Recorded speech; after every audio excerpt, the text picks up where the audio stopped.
After paying for my gas, she was fired. 2 hours later, the manager got a surprise. I never thought a simple trip to the gas station would change my life forever. But that's the funny thing about life, isn't it? The most mundane moments can become the most extraordinary when you least expect it. My name is Frank Thompson, and at 73 I've seen my fair share of ups and downs. These days my memory isn't what it used to be. The past and present often blend together like watercolors on a canvas, creating a beautiful but sometimes confusing picture. But there are some moments, some people, that stand out with crystal clarity. And it all started on that fateful morning at Joe's Gas and Go. I remember waking up that day feeling a bit off. The house seemed too quiet, too empty. My son, Michael, had been urging me to move in with him and his family, but I wasn't ready to give up my independence just yet. Sure, I had my moments of forgetfulness, but who doesn't at my age? Determined to prove to myself that I could still manage on my own, I decided to take my old Buick out for a spin. The weather was perfect, one of those crisp autumn mornings where the air feels clean and full of possibility. As I cruised down Maple Street, the familiar sights of our small town in upstate New York brought a smile to my face. Mrs. Johnson was out walking her poodle. The leaves on the oak trees were just starting to turn golden, and the smell of fresh bread wafted from the corner bakery. It wasn't until I pulled into Joe's Gas and Go that I realized something was wrong. I'd driven there on autopilot, not really thinking about why I needed gas in the first place. As I started to fill up the tank, a nagging feeling grew in the pit of my stomach. Something was missing, but what? That's when it hit me. My wallet. I'd left the house without it. Panic started to set in as I watched the numbers on the pump climb higher and higher. How could I have been so careless? I'd never been the type to forget something so important. Was this another sign that I was losing my grip? As the pump clicked off, signaling a full tank, I felt my heart racing. What was I going to do? I couldn't just drive off without paying. That wasn't the kind of man I was. But the thought of explaining my situation to Joe, who'd known me for years, filled me with shame. Would he think I was going senile? Would word spread around town? With trembling hands, I replaced the nozzle and slowly made my way to the store. Maybe I could explain my situation and come back later to pay. But as I approached the counter, I realized it wasn't Joe behind the register. Instead, I was met with the warm brown eyes of a young woman I'd never seen before. She couldn't have been more than 30, with curly black hair pulled back in a messy ponytail and a name tag that read Sarah. There was something about her smile that immediately put me at ease, even as I stumbled over my words trying to explain my predicament. "I'm so sorry," I began, my voice barely above a whisper. "I seem to have forgotten my wallet at home. I didn't realize until after I'd filled up the tank. I can come back later to pay or maybe call my son to bring some money." I trailed off, feeling more embarrassed with each passing second. But Sarah's smile never faltered. Instead, she leaned in slightly, her voice kind and reassuring. "Don't worry about it, sir. These things happen to all of us sometimes. How much was your fill-up?" Before I could protest, she was already reaching for her own wallet. I watched in disbelief as she pulled out enough cash to cover my gas and handed it to her co-worker to put in the register. "But why?" I asked, stunned by this act of kindness from a complete stranger. Sarah's eyes crinkled at the corners as she smiled. "Because someone once did the same for me when I needed it most. I'm just paying it forward." In that moment, I felt a lump form in my throat. Here was this young woman, probably making minimum wage, willing to help an old man she'd never met before. It was a reminder of the goodness that still existed in the world, even when the news seemed to be filled with nothing but negativity. "I don't know how to thank you," I said, my voice thick with emotion. "You don't have to thank me," Sarah replied.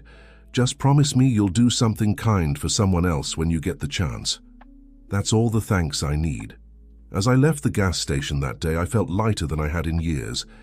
It wasn't just the relief of avoiding an embarrassing situation. It was the realization that there were still people in the world willing to help others without expecting anything in return. On the drive home, I couldn't stop thinking about Sarah and her act of kindness.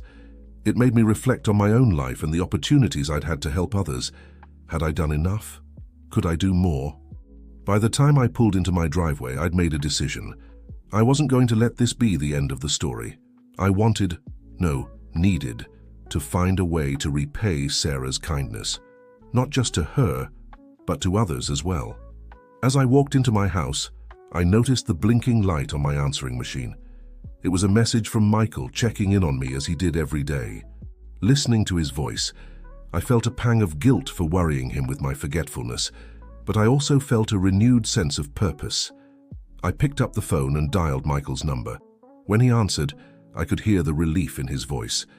"Dad, I was getting worried when you didn't answer earlier. Is everything okay?" "Everything's fine, son," I replied, surprising myself with the strength in my voice. "In fact, it's better than fine. I have a story to tell you, and I need your help with something." As I recounted my experience at the gas station, I could feel my excitement growing. This wasn't just about paying back a debt or easing my conscience. It was about starting something bigger, something that could make a real difference in our community. Little did I know that this conversation with Michael would be the first step in a journey that would not only change my life, but the lives of countless others in our small town. Sarah's simple act of kindness was about to set off a chain reaction that none of us could have anticipated. As I hung up the phone that evening, I felt a sense of anticipation I hadn't experienced in years.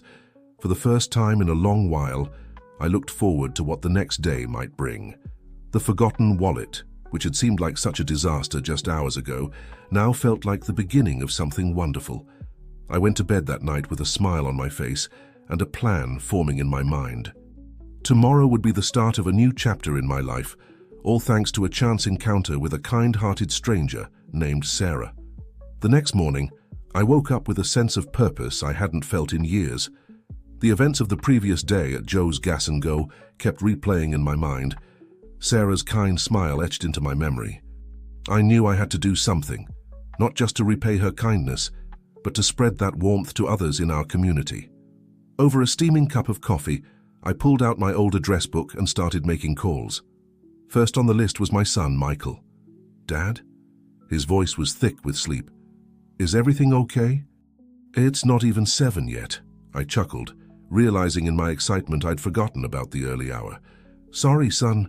I couldn't wait to get started on our plan. Remember what we talked about last night?" There was a pause, then a soft laugh. "The kindness initiative?" "Dad, I thought you were just feeling sentimental after what happened at the gas station." "This is more than sentiment, Michael," I insisted, my voice filled with conviction. "This could be something big, something our whole town could benefit from. But I need your help." As I outlined my ideas, I could hear the skepticism in Michael's voice slowly give way to interest. By the time we hung up, he had agreed to meet me for lunch to discuss things further. Energized by the call, I spent the morning reaching out to old friends and acquaintances. Some were puzzled by my sudden enthusiasm, others were intrigued. By lunchtime, I had a small list of people willing to hear more about this fledgling idea. When I arrived at Rosie's diner for my meeting with Michael, I was surprised to see him already there, hunched over a laptop with a focused expression. As I slid into the booth across from him, he looked up with a grin. "I hope you don't mind, Dad, but I've been doing some research," he said, turning the screen towards me. "There are actually quite a few communities that have started similar initiatives. Look at this one in Oregon. For the next hour, we pored over various community outreach programs, discussing what might work in our town. Michael's business acumen combined with my lifetime of connections in the community seemed like the perfect mix to get something off the ground." As we were finishing up our meal, the bell above the diner's door chimed. I glanced up out of habit and felt my heart skip a beat. There, walking in with a takeout menu in hand, was Sarah from the gas station. "Michael," I whispered urgently. "That's her, that's Sarah." My son's eyes widened in recognition. "Really? Well, what are you waiting for, Dad?" "Go talk to her." With a deep breath, I stood up and made my way over to where Sarah was waiting at the counter. As I approached, she looked up, and a flash of recognition crossed her face. "Mr. Thompson," she said, her smile as warm as I remembered. "How are you doing? I hope everything's okay after yesterday." "More than okay," I replied, feeling a bit like a schoolboy with a crush. "In fact, I wanted to thank you again for your kindness. It really meant a lot to me." Sarah waved off my thanks. "Like I said, I was just paying it forward. I'm just glad I could help." I hesitated for a moment, then pressed on. Actually, I was wondering if you might be willing to help me with something else. You see, what you did yesterday, it got me thinking about kindness, community, how we can all do more to help each other. Sarah's eyes lit up with interest. That sounds wonderful, Mr. Thompson. What did you have in mind? I gestured towards my booth, where Michael was pretending not to eavesdrop. My son and I have been discussing some ideas. Would you like to join us? We'd love to get your input. To my delight, Sarah agreed. As we made our way back to the booth, I could see Michael straightening up, a look of curiosity on his face. Sarah, this is my son, Michael, I introduced them. Michael, this is Sarah, the young lady I told you about. As they shook hands, I couldn't help but notice a spark of something pass between them. Michael's handshake lingered a moment longer than necessary, and Sarah's cheeks flushed slightly. Over the next hour, our booth at Rosie's Diner became a hub of excited conversation and brainstorming. Sarah, it turned out, had a degree in social work and had always dreamed of starting a community outreach program. Her eyes shone as she shared her ideas, from a neighborhood watch program to a community garden. Michael, ever the pragmatist, helped ground our ideas in reality, discussing logistics and potential funding sources. I watched with pride as my son's business savvy complemented Sarah's passion for helping others. As our impromptu meeting wound down, I felt a sense of excitement I hadn't experienced in years. We had the beginnings of a plan, a vision of how we could make our town a little bit kinder, a little bit more connected. This is amazing, Sarah said as she gathered her things to leave. I can't believe a simple act of kindness at the gas station has led to all this. Sometimes the smallest actions can have the biggest impact, I replied, feeling philosophical. Like a pebble dropped in a pond, creating ripples that spread far beyond its initial splash. As Sarah left, promising to meet again soon to further discuss our plans, I caught Michael looking at me with a mix of amusement and admiration. What? I asked, feeling suddenly self-conscious. He shook his head, smiling. Nothing, Dad. It's just, I haven't seen you this fired up about something in a long time. It's good to see. His words warmed my heart, but they also made me realize something.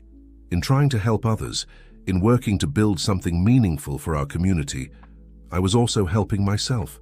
The fog of loneliness and purposelessness that had been creeping in with age was lifting, replaced by a renewed sense of vitality. As Michael and I left the diner, the afternoon sun warm on our faces, I felt a surge of optimism.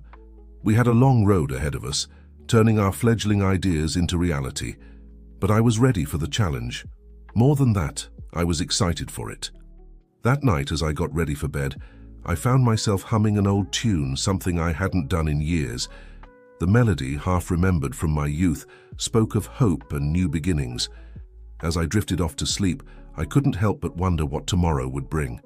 Little did I know that our kindness initiative was about to take on a life of its own, bringing changes to our town and to our lives that none of us could have anticipated.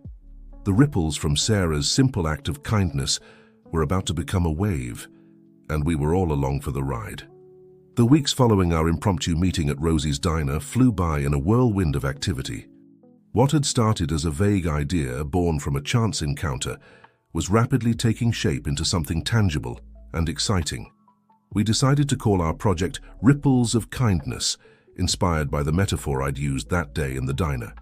Sarah, Michael, and I formed the core of our little group, meeting regularly to hash out plans and ideas. We were an unlikely trio, a retired teacher with a failing memory, a hard-nosed businessman, and a young gas station attendant with a heart of gold. But somehow, we made it work. As word of our initiative spread, more people from the community began to join our cause. There was Tom, the local librarian, who offered to host our meetings in the library's conference room.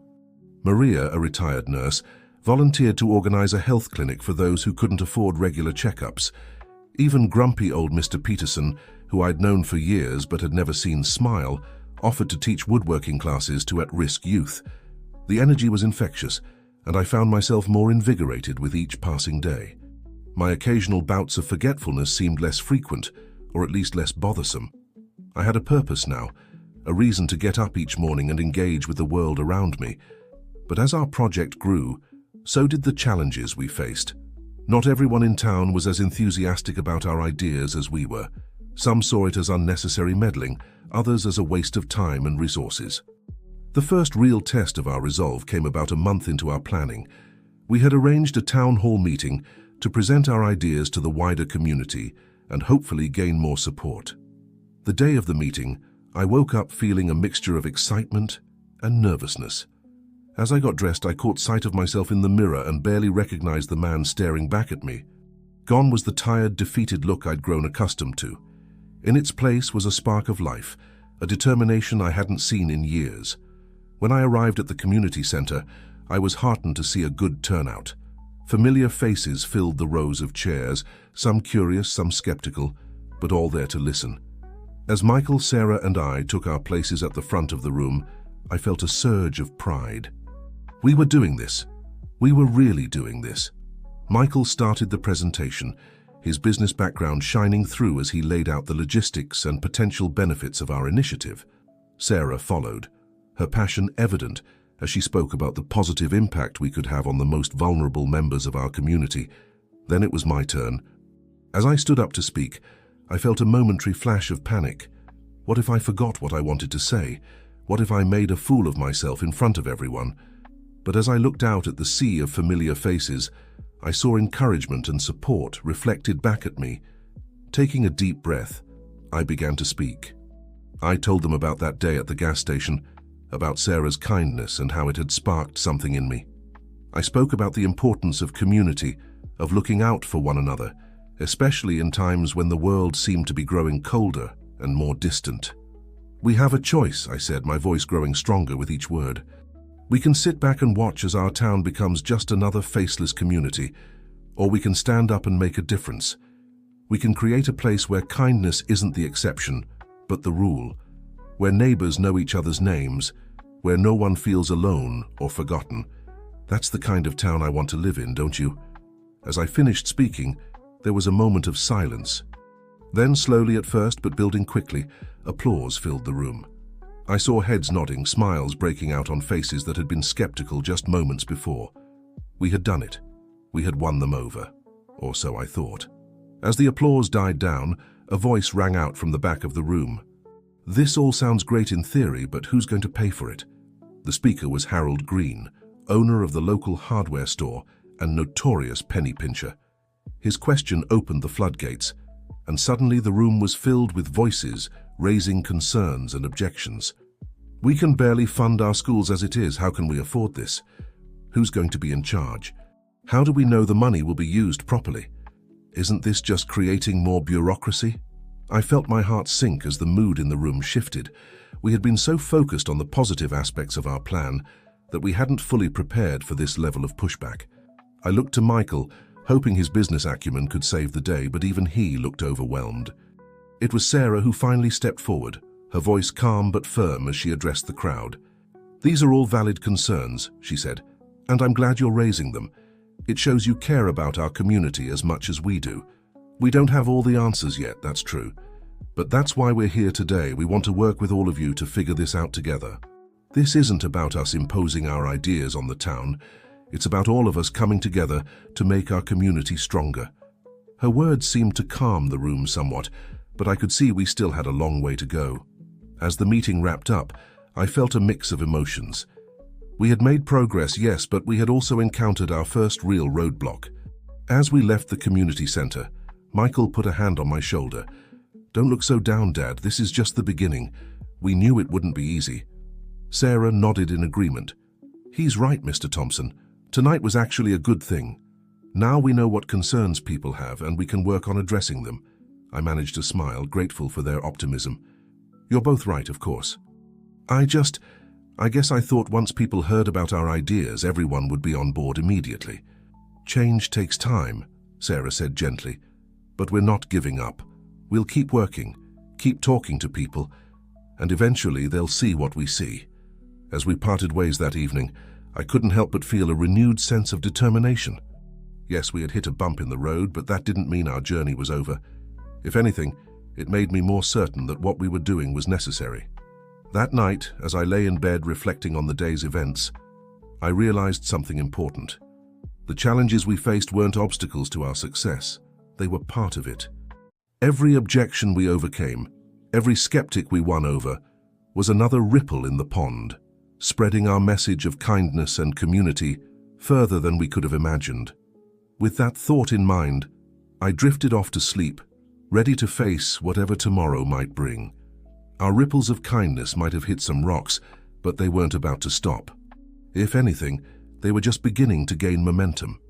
The days following our town hall meeting were a whirlwind of activity. Despite the initial pushback, our Ripples of Kindness initiative had sparked conversations throughout the community. Everywhere I went, from the grocery store to the park, I overheard people discussing our ideas. Some were skeptical, others enthusiastic, but everyone was talking. It was during one of these outings, a routine trip to the pharmacy, that I encountered an unexpected ally. I was perusing the aisles, trying to remember if I needed to refill any prescriptions when I heard a familiar voice. "Frank? Frank Thompson, is that you?" I turned to see Margaret Holloway, the town's former mayor, making her way towards me with her signature purposeful stride. Margaret had been a formidable presence in local politics for decades before retiring a few years back. Her no-nonsense attitude and sharp mind had earned her both admirers and detractors over the years. "Margaret," I greeted her with a smile. "It's been a while. How have you been?" She waved off my question with a flick of her hand. "Never mind about me.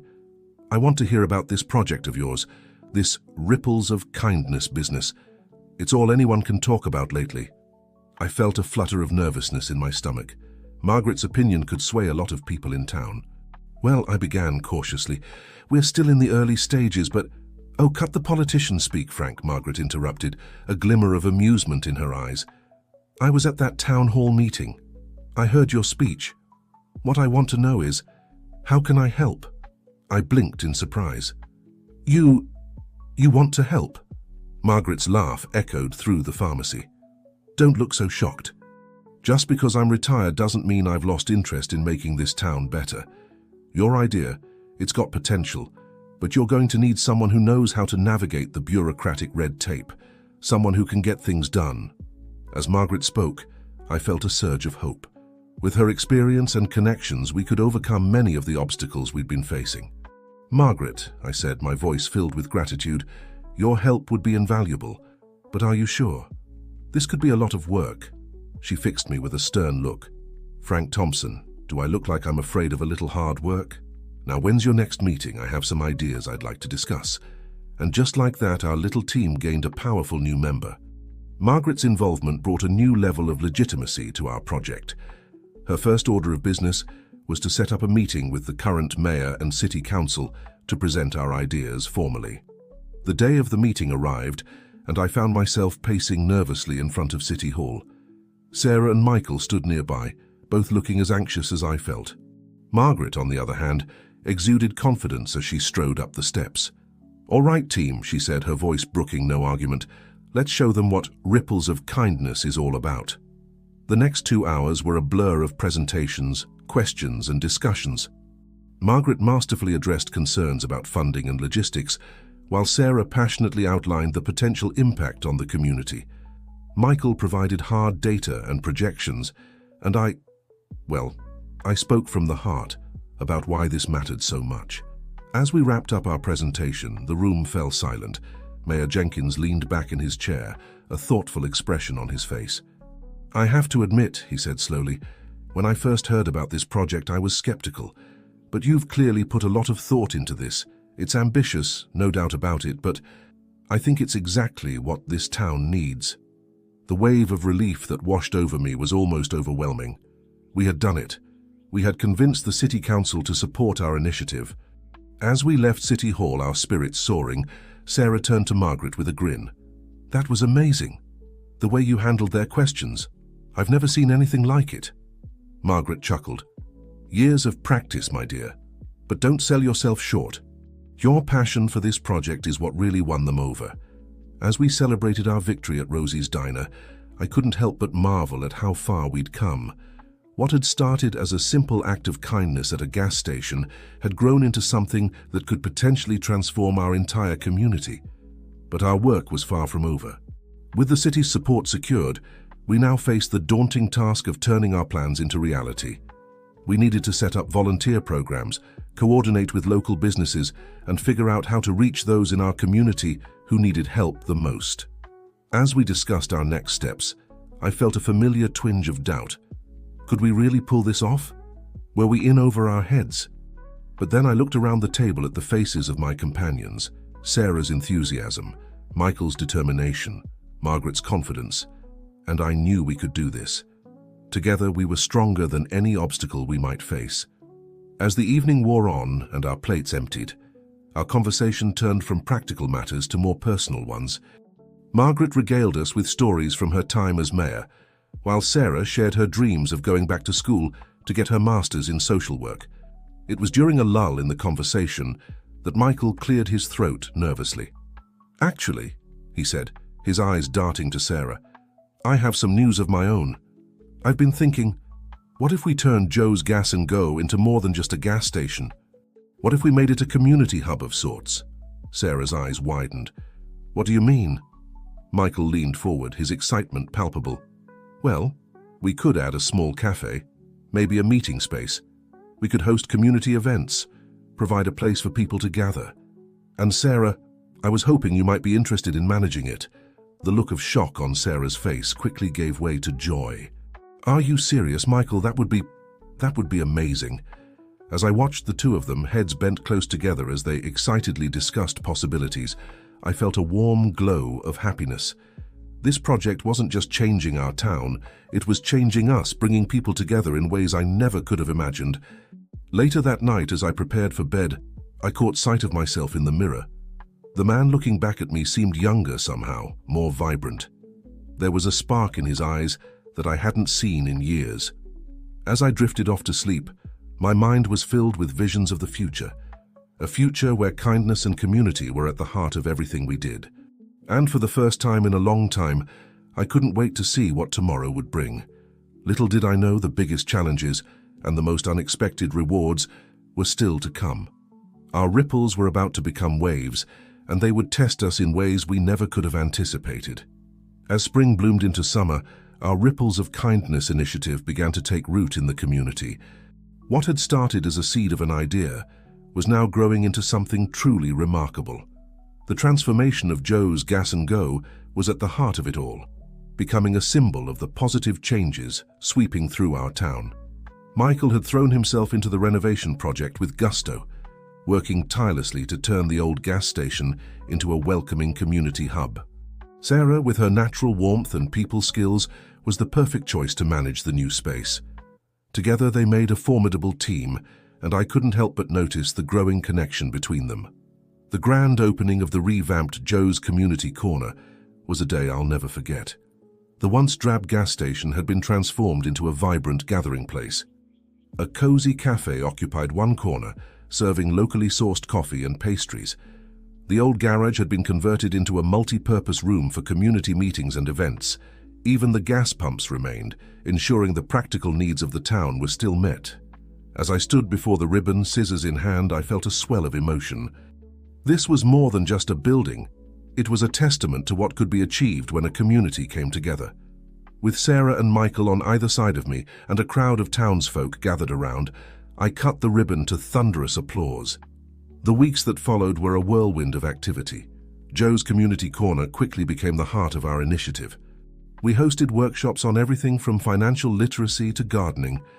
The cafe became a popular spot for people to meet and chat, fostering connections that might never have formed otherwise. One of our most successful programs was the Neighbor to Neighbor initiative. The concept was simple. People could come in and offer their skills or request help with various tasks. Whether it was fixing a leaky faucet, tutoring a child, or simply providing companionship to an elderly neighbor, the program helped create a network of support throughout the town. It was through this program that I met Eliza, a spry octogenarian with a sharp wit and a penchant for baking. She had come in offering to teach a cookie-making class, and I volunteered to help set up. As we arranged chairs and tables, Eliza regaled me with stories of her youth. "You know, Frank," she said, her eyes twinkling, "I've lived in this town for over 60 years, and I've never seen anything quite like this.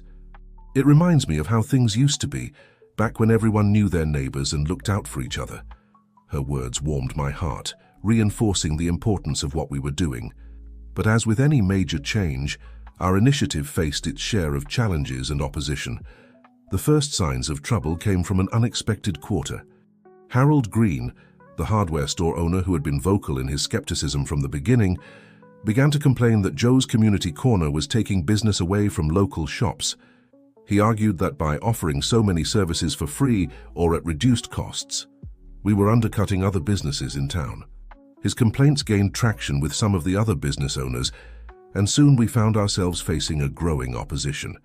Rumors began to circulate that we were using city funds for personal gain, or that we had some hidden agenda. The situation came to a head one stormy evening in late August.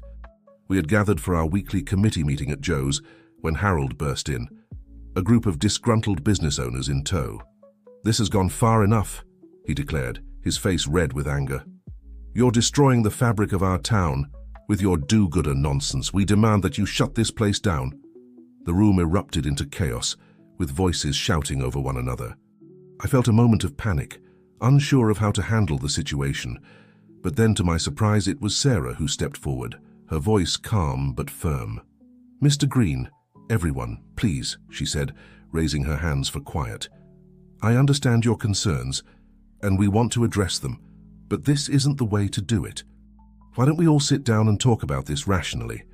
Her words seemed to deflate some of the anger in the room. Even Harold, caught off guard by her composure, grudgingly agreed to talk.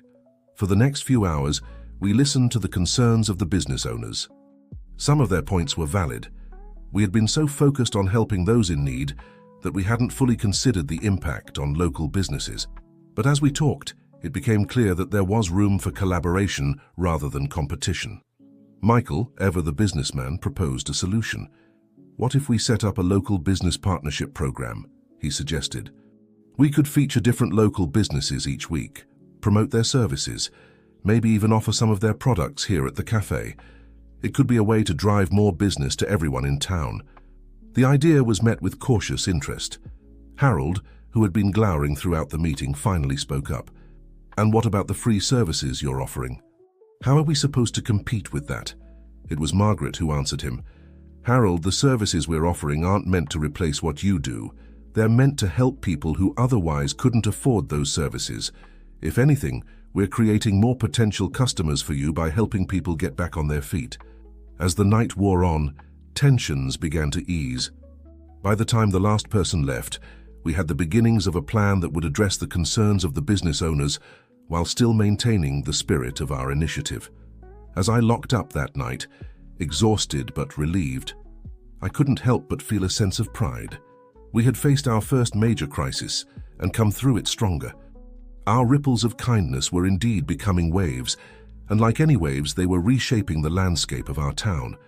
But as I drove home through the quiet streets, a nagging worry gnawed at the back of my mind. We had weathered this storm, but would we be ready for the next one? And what unforeseen consequences might our actions have despite our best intentions? Little did I know, the biggest test of our resolve was yet to come. The waves we had set in motion were about to crash against an immovable force, and the resulting conflict would challenge everything we had built. As I pulled into my driveway, the first drops of rain began to fall, a fitting end to a tumultuous day. But in the darkness, I saw a light on in my neighbor's window, and I smiled. Whatever challenges lay ahead, we would face them together, as a community. That was the true power of our ripples of kindness. As autumn painted our town in hues of red and gold, the Ripples of Kindness initiative seemed to be thriving. Joe's Community Corner had become a bustling hub of activity. The partnership with local businesses was off to a promising start, and there was a palpable sense of renewed community spirit in the air. Even Harold Green, our most vocal critic, had begrudgingly admitted that the business partnership program was showing some positive results. But as any sailor knows, the calmest seas often precede the fiercest storms, and our tempest was brewing just beyond the horizon. It started innocuously enough. Sarah had been working tirelessly, pouring her heart and soul into managing Joe's Community Corner. Her dedication was inspiring, but I couldn't help but notice the toll it was taking on her. Dark circles had formed under her eyes, and her usual bright smile seemed a little dimmer. One crisp October morning, as I was helping her set up for a community breakfast, I decided to broach the subject. "Sarah," I said gently, "you've been doing an amazing job here. But I can't help but wonder, are you taking enough time for yourself?" She paused in her task of arranging chairs, a flicker of something, was it guilt, crossing her face. "I'm fine, Mr. Thompson," she insisted, but the weariness in her voice betrayed her words. "There's just so much to do, you know. So many people counting on us." I nodded, understanding all too well the weight of responsibility she felt. "That may be true, but you can't pour from an empty cup. Maybe it's time we looked into getting you some help around here." Before Sarah could respond, the door chimed, announcing the arrival of our first guests for the day. The conversation was put on hold, but the seed of concern had been planted in my mind. Over the next few weeks, I kept a closer eye on Sarah.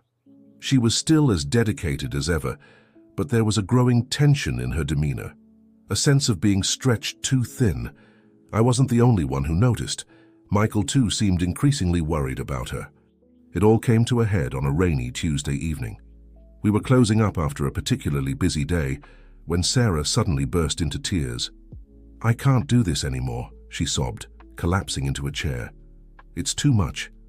I'm letting everyone down." Michael and I exchanged alarmed glances. This was the moment we had feared but hadn't wanted to acknowledge. Sarah, the heart and soul of our initiative, was burning out. As Michael comforted her, I felt a deep sense of guilt. Had we pushed her too hard? Had our desire to help the community come at the cost of one of our own? In the days that followed, we made some immediate changes. We hired 2 part-time assistants to help Sarah with the day-to-day operations of Joe's Community Corner. We also encouraged her to take some time off, assuring her that the world wouldn't end if she took a break. But the incident had shaken us all. It forced us to confront some uncomfortable truths about our initiative. In our enthusiasm to help others, had we lost sight of the human cost? Were we asking too much of our volunteers, of ourselves? These questions led to some heated debates within our core team. Margaret argued that we needed to scale back our operations, focus on quality over quantity. Michael, ever the optimist, pushed for hiring more staff, expanding our reach. I found myself caught in the middle, seeing the merit in both arguments but unsure of the right path forward. As if sensing our moment of weakness, our opposition seized the opportunity to strike. Harold Green, emboldened by Sarah's apparent breakdown, renewed his attacks on our initiative with vigor. He began writing op-eds in the local paper, questioning the sustainability of our project, and insinuating that we were pushing a socialist agenda on the town. His words found fertile ground among those who had been skeptical of our efforts from the beginning. Soon, we found ourselves facing a growing chorus of criticism. Some accused us of mismanaging funds, others of creating a culture of dependency. The tide of public opinion, which had been so firmly in our favor just weeks ago, was beginning to turn. The situation reached a boiling point at the next town council meeting. The room was packed, with supporters and detractors alike eager to have their say. As I stood to address the crowd, I felt the weight of countless eyes upon me, some hopeful, others hostile. "Friends, neighbors," I began, my voice shakier than I would have liked. "I know there's been a lot of talk lately about the Ripples of Kindness initiative, some of it good, some not so good. But I want to remind us all why we started this project in the first place." I paused, taking a deep breath to steady myself. It wasn't about creating some grand social experiment. It wasn't about pushing any agenda. It was about bringing our community together, about remembering what it means to be neighbors, to look out for one another. As I spoke, I saw faces in the crowd softening, nods of agreement here and there, but there were still plenty of skeptical looks, arms crossed in defiance. Have we made mistakes? Absolutely. We've stumbled. We've overreached at times. But that doesn't mean the core idea isn't worth fighting for. We can adjust, we can improve, but we shouldn't give up on the idea that we're stronger together than we are apart. I was about to continue when a commotion at the back of the room caught everyone's attention. To my surprise, it was Sarah, looking pale but determined, making her way to the front. "Mr. Thompson," she said, her voice quiet but firm, "if I may." I nodded, stepping aside to let her take the podium. Sarah took a deep breath, then addressed the room. "A few weeks ago, I hit a breaking point," she admitted, her voice trembling slightly. I was overwhelmed, exhausted, ready to give up, and you know what, that's okay, because this work isn't easy. It's not supposed to be. But it's worth it. She paused, her eyes scanning the room. I've seen lives change through this initiative. I've seen neighbors helping neighbors, strangers becoming friends. Yes, we've made mistakes. Yes, we need to make changes. But we can't let fear or doubt or criticism stop us from trying to make our community better. As Sarah finished speaking, the room erupted into applause. Even some of our harshest critics seemed moved by her words. In that moment, I felt a renewed sense of hope. We had weathered the storm, and though we were battered, we were not broken. As the meeting adjourned, I realized that this crisis, painful as it had been, had given us an opportunity to reassess, to refine our approach, to remember why we had started this journey in the first place. The road ahead would not be easy. We had bridges to rebuild, trust to regain, and hard decisions to make. But as I looked around at my team, at Sarah's resilience, Michael's determination, Margaret's wisdom, I knew we were up to the challenge. Our ripples of kindness had indeed become waves, and waves by their very nature have ups and downs. But as long as we stayed true to our core mission, as long as we remembered the power of community and compassion, I believed we could weather any storm. As we left the town hall that night, the air felt different. There was a sense of renewal, of possibility. We had faced our greatest challenge yet and come out stronger, and though I knew there would be more obstacles ahead, I couldn't help but feel excited about what the future might hold. Little did I know, the true test of our initiative and of our community was still to come. But for now we had hope, and sometimes that's all you need to keep the ripples flowing. As winter settled over our town, blanketing the streets in a soft white silence, the Ripples of Kindness initiative entered a new phase. We had weathered the storm of criticism and emerged with a renewed sense of purpose. Our team had grown closer through adversity, and the community's support, though tested, had ultimately strengthened. Sarah, having taken some much-needed time off, returned to her role at Joe's Community Corner with fresh energy and perspective. Michael had implemented new systems to prevent burnout among our volunteers, and Margaret's political savvy had helped us navigate the choppy waters of public opinion. Even Harold Green, our most vocal critic, had quieted down, seemingly content to watch and wait for our next move. It was during this period of relative calm that an unexpected event would test our initiative in ways we could never have anticipated. The first signs of trouble came on a bitterly cold Tuesday morning in January. I was at Joe's enjoying my usual morning coffee and chatting with some of the regulars, when Sarah burst through the door, her cheeks flushed from the cold and her eyes wide with urgency. "Mr. Thompson," she gasped, trying to catch her breath, "have you seen the news?" I shook my head, a sense of unease growing in the pit of my stomach. Sarah grabbed the remote and turned on the small TV we kept in the corner for community announcements. The local news was on, and the headline made my heart sink. Mayfield Manufacturing to close, hundreds of jobs lost. Mayfield Manufacturing was the largest employer in our town. It had been a fixture of our community for generations, providing steady work for countless families. The thought of it closing was almost unimaginable. As we watched in stunned silence, the news anchor detailed the company's plans. The plant would be shutting down in 3 months, citing increased competition and rising costs. Over 500 people would lose their jobs. The impact on our small town would be devastating. Families would struggle, businesses would suffer, and the very fabric of our community would be strained to its breaking point. As the gravity of the situation sank in, I looked around the room. The shock on everyone's faces mirrored my own. But there was something else there too, a quiet determination, a silent question hanging in the air. What can we do? That evening, we held an emergency meeting of the Ripples of Kindness Committee. The mood was somber, but there was an undercurrent of resolve. This was exactly the kind of situation our initiative was meant to address. "We need to act fast," Michael said, pacing the room. "These people are going to need support, job training, resume help, maybe even emergency financial assistance." Sarah nodded in agreement. "We could set up a job fair, reach out to other businesses in the area to see if they're hiring. And we should definitely expand our food bank services. A lot of families are going to be struggling." Margaret, ever practical, raised a crucial point. All of that sounds great, but where are we going to get the resources? Our budget is already stretched thin. The room fell silent as we grappled with the enormity of the challenge before us. It was I who finally broke the silence. We turn to the community, I said, my voice stronger than I felt. We've been talking about ripples of kindness. Well, now it's time to see just how far those ripples can spread. Over the next few days, we launched what we called the Mayfield Response Plan. We reached out to every business, every church, every organization in town. We asked for volunteers, for donations, for any help they could offer. The response was overwhelming. Local restaurants offered to provide meals for affected families. The community college set up free job retraining courses. Retired professionals volunteered their time to help with resume writing and interview skills.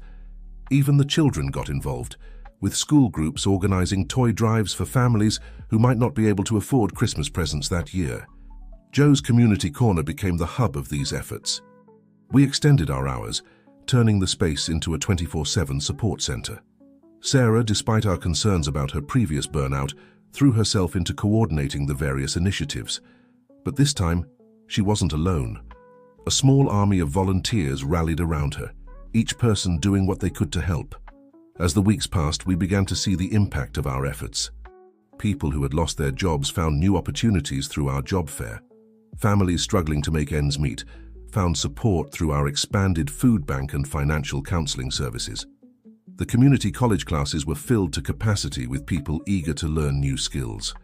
But perhaps the most remarkable transformation was in the spirit of the town itself. In the face of adversity, our community had come together in a way I had never seen before. Neighbors were helping neighbors, strangers were becoming friends, and the lines between those giving help and those receiving it began to blur. One day, as I was helping to distribute food packages, I was surprised to see Harold Green walk through the door. He stood there awkwardly for a moment, then cleared his throat. I brought some things from the hardware store," he said gruffly, holding out a box of tools. "Thought maybe some folks could use them for odd jobs or something." I smiled, taking the box from him. "That's very kind of you, Harold. Would you like to stay and help distribute them?" He hesitated for a moment, then nodded. "Yeah, I suppose I could do that." As I watched Harold roll up his sleeves and get to work, I felt a surge of emotion. This was what we had been working towards all along, not just helping people in need, but bringing the community together, breaking down barriers and showing that everyone had something to contribute. The closure of Mayfield Manufacturing was a tragedy, no doubt. But from that tragedy, something beautiful had emerged.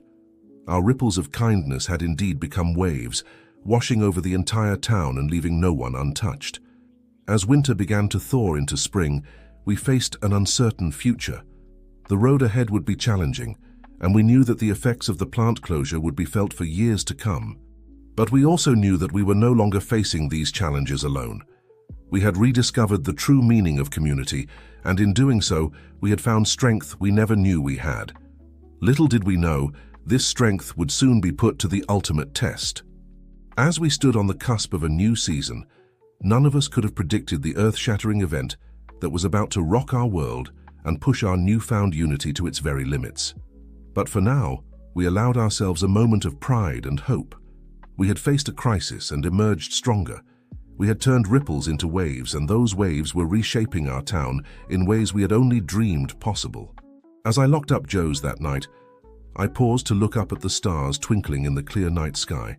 Despite the challenges we had faced, and those yet to come, I felt a deep sense of gratitude. Gratitude for this community, for the kindness we had unleashed, and for the reminder that even in the darkest times there is always hope. Little did I know that hope would soon be tested in ways we could never have imagined. As spring blossomed in our little town, there was a sense of cautious optimism in the air. The closure of Mayfield Manufacturing had been a bitter pill to swallow, but our community's response had been nothing short of remarkable. The Ripples of Kindness initiative had evolved into something far greater than we could have ever imagined, touching lives and bringing people together in ways we never thought possible. It was on a warm Saturday morning in early May that our world changed forever. I was at Joe's Community Corner, helping Sarah set up for a job skills workshop when we heard the first rumbles. At first, we thought it was just a particularly loud truck passing by. But then the ground began to shake beneath our feet, and the reality of what was happening hit us like a ton of bricks. Earthquake. In all my years, I had never experienced anything like it. Our town, nestled in the heart of the Midwest, was not known for seismic activity. Yet here we were, watching in horror as the world around us trembled and cracked. The quake lasted only a minute, but the damage was catastrophic. Buildings had collapsed, roads were split open, and fires had broken out across town. The peaceful spring morning had transformed into a scene of chaos and destruction. As the dust settled, our community found itself facing a crisis unlike anything we had ever encountered. The town's infrastructure was in shambles, many were injured, and countless more were left homeless. It was a disaster of epic proportions, one that threatened to undo all the progress we had made. But in those first shocking moments, as Sarah and I stumbled out of Joe's and onto the debris-strewn street, I saw something that filled me with an emotion I can only describe as awe. People were emerging from buildings, not fleeing in panic, but looking around to see who needed help. Neighbors were pulling each other from rubble, strangers were comforting the injured, and everywhere I looked I saw acts of kindness and bravery. Our ripples of kindness had prepared us for this moment in ways we never could have anticipated. The networks we had built, the sense of community we had fostered, the spirit of mutual aid we had cultivated, all of it came into play as we faced the greatest challenge of our lives. Joe's Community Corner, miraculously still standing, became the nerve center of our relief efforts. Sarah, showing a strength and leadership that amazed us all, quickly organized teams to assess damage, search for survivors, and distribute supplies. Michael, using his business connections, managed to secure emergency aid from neighboring towns and cities. Margaret, her years of political experience proving invaluable, liaised with state and federal authorities to coordinate larger relief efforts. And me? I found myself doing what I had always done best, connecting people, offering a listening ear, and reminding everyone that we were in this together. The days that followed were a blur of activity. We worked around the clock, sleep becoming a luxury we could ill afford. But with each passing day, as we cleared rubble, rebuilt homes, and helped our neighbors, I saw our community growing stronger. Harold Green, once our harshest critic, became one of our most dedicated volunteers. His hardware store, which had survived the quake, became a distribution center for tools and building materials. I'll never forget the day I saw him working side by side with Sarah, both covered in dust and sweat, but smiling as they helped an elderly couple repair their home. The recovery process was long and arduous. There were moments of despair, times when the task seemed too great, the losses too heavy. But each time we faltered, someone was there to lift us up, to remind us of how far we had come. As weeks turned into months, our town began to rebuild, not just physically, but emotionally and spiritually as well. The earthquake had shaken us to our core, but it had also revealed the incredible strength and resilience of our community. 1 year after the quake, we gathered in the newly rebuilt town square to commemorate the anniversary. As I looked out at the sea of faces that had become so dear to me over the past year, I felt a swell of emotion. "My friends," I began, my voice carrying across the hushed crowd. "A year ago, our world was shaken. We faced a disaster that could have torn us apart, but instead it brought us together. The ripples of kindness that we started all those months ago became a tidal wave of compassion and strength that carried us through our darkest hours." I paused, looking at Sarah, Michael, and Margaret standing nearby, their eyes shining with unshed tears. "We have rebuilt our homes, our businesses, our lives, but more than that, we have built something far more precious, a true community. A community where no one stands alone, where kindness is not the exception but the rule." As I spoke, I saw nods of agreement, heard murmurs of assent. But it was what happened next that truly took my breath away. One by one, people in the crowd began to stand. They turned to their neighbors, embracing them, shaking hands, offering words of gratitude and support. The square filled with a low hum of voices, punctuated by laughter and the occasional sniffle. In that moment, I realized that our work was far from over. The Ripples of Kindness initiative had grown beyond anything we could have imagined, but its true impact was only just beginning. We had not just rebuilt a town, we had created a model for what a community could be. As the sun began to set, casting a warm glow over the gathering, I felt a sense of peace wash over me. The road ahead would not be easy. There would be more challenges, more obstacles to overcome. But I knew, with a certainty that ran bone deep, that we would face them together. Our ripples had become waves, and those waves had reshaped the very foundation of our town. But more than that, they had shown us the true power of kindness, of community, of the human spirit. As I watched the people of our town, my friends, my neighbors, my family, I knew that this was just the beginning. Our ripples would continue to spread, touching lives far beyond the borders of our small town. And in a world that often seemed dark and divided, we had become a beacon of hope, a living testament to the transformative power of kindness. The story of our town, of our ripples of kindness, was far from over. But as I stood there, surrounded by the community we had built together, I knew that whatever the future held, we would face it with open hearts and joined hands. For in the end, it is not the challenges we face that define us, but how we come together to overcome them. And in that, our little town had become something truly extraordinary. As the last rays of sunlight faded from the sky, I looked around at the faces of my friends and neighbors, and I smiled. Our journey had been long and difficult, but it had led us here, to this moment of unity and hope. And as we stood together, ready to face whatever tomorrow might bring, I knew that our greatest adventures were still to come. The ripples we had started would continue to spread, touching lives and changing hearts for generations to come. And in that knowledge, I found a joy and a peace that I had never known before.